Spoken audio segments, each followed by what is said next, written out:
Okay, this lawnmower is running like crap. It's the style with the primer here and carb attached to the top of the fuel tank. Let's make sure we got enough fuel in here.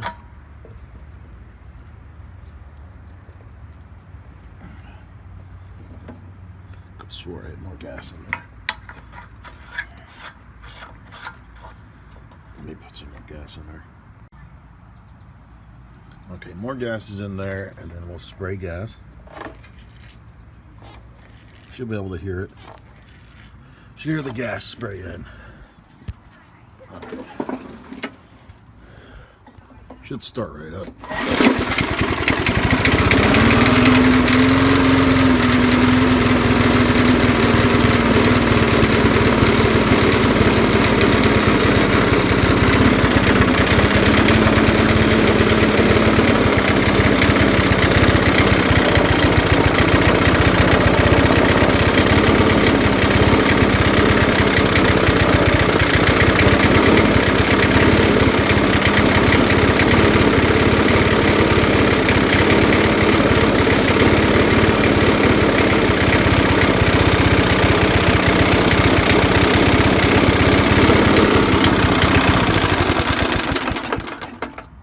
So anyway, it's stumbling and failing.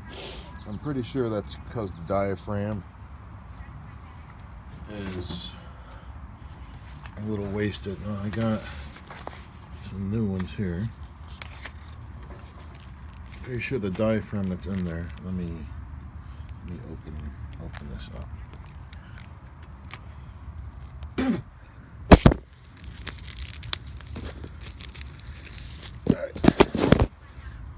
What happens with these diaphragms is there's a spring pushing onto this center area, and over time it stretches it, and I think that makes it so the spring no longer works as the way it should be, or the diaphragm doesn't have the correct amount of suction.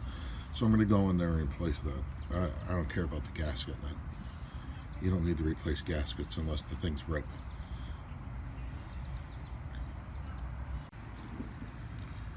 Alright, so you just need to take off this bolt and that bolt. On the side. And the other side of this bolt is a spacer right there, so make sure you keep an eye on that spacer.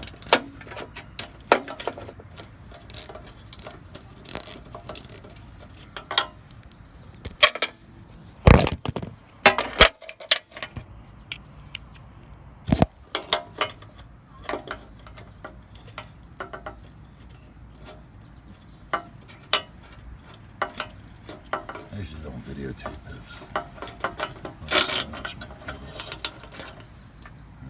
Let's go to the next one.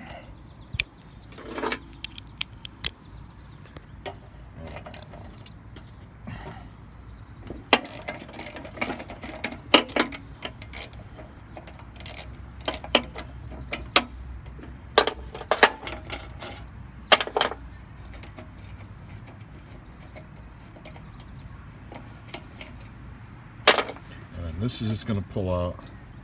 This hose pulls out from here, and this detaches from there. All right, so this hose came off of there, this came off of there, and then you need to get this out. And I just filled the tank, which is just wonderful. All right, I'm not going to film that. All right, to get this top off, you got your screws. There. And this thing will come right off. Be careful of this here. Alright, I'm not going to film me taking that off. Alright, so this comes up out like that. You got to be careful of that. It comes up out. Check that screen. Make sure that screen is not dirty, which it isn't. That one's not dirty. Oh, you got some dirt on there, don't you? I've already taken this out before, though. But essentially, it's not dirty. It's fine. Alright, so this is the diaphragm. You see how that's bubbled up? I'm pretty sure that's what's wrong with this. On another lawnmower, what I did to fix that is when you put it back on, you could take this and actually pull it tight. Well, I don't gotta, let me put a screw in there so it can't move.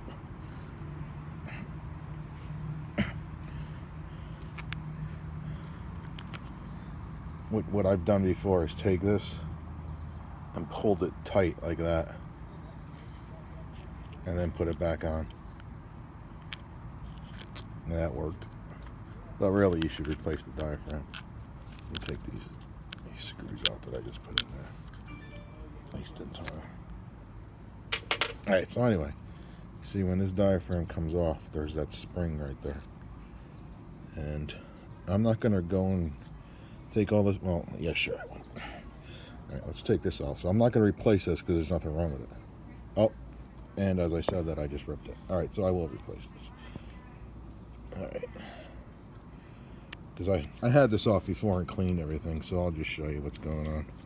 Alright, so I'll replace this because I ripped it.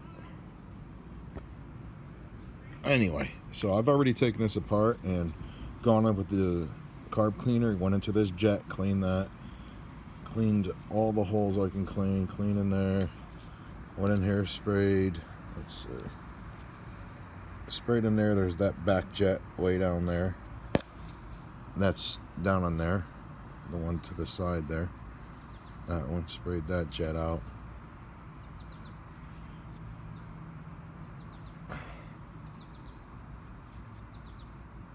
And so I already went through and cleaned this all, and the thing was clean, so it just needs new gaskets.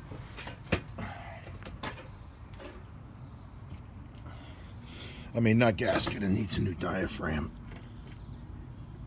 And hopefully I put it back on correctly.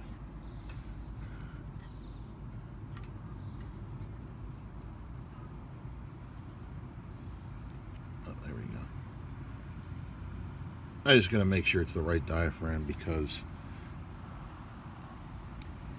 I didn't look this up by part number. I just looked it up and found one that looked alike because pretty much everything's exactly the same. The only difference between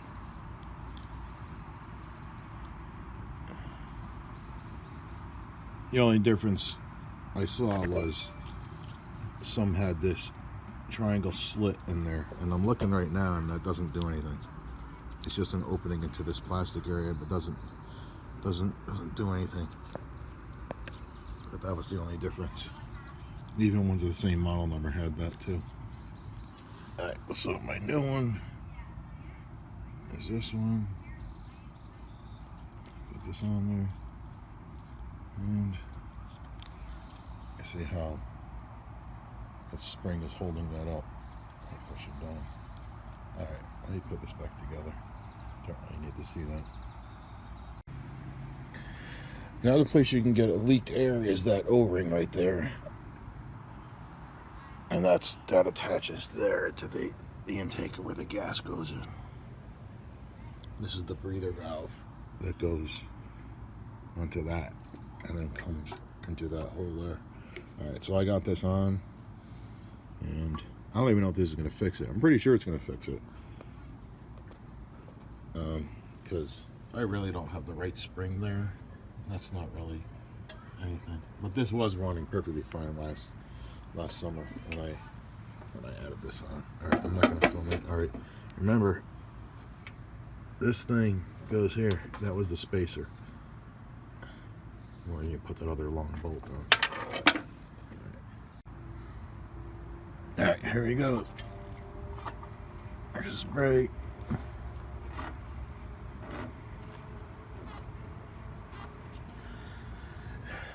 I don't know where this was supposed to be because this whole setup, I just disconnected it. And like I said, this carb and gas tank didn't come off of this. Weren't originally on this engine. Oh, let me take that shit off the top there.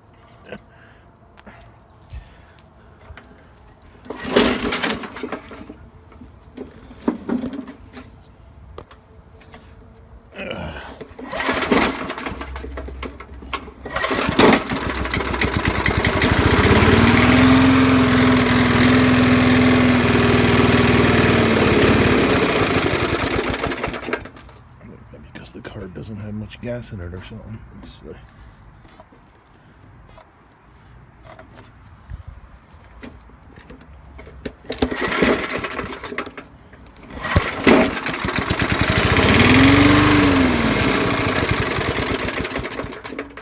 Alright, let me take the filter off. I think I have that thing set wrong.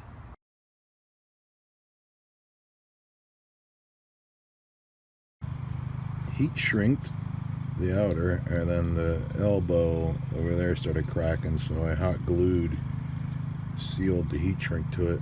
Now it's totally sealed. I think it was sucking in air before. It was definitely sucking in air over here, but that's all sealed now. Now it holds pressure. These things aren't exact. I think the things are contorted when you connect them up.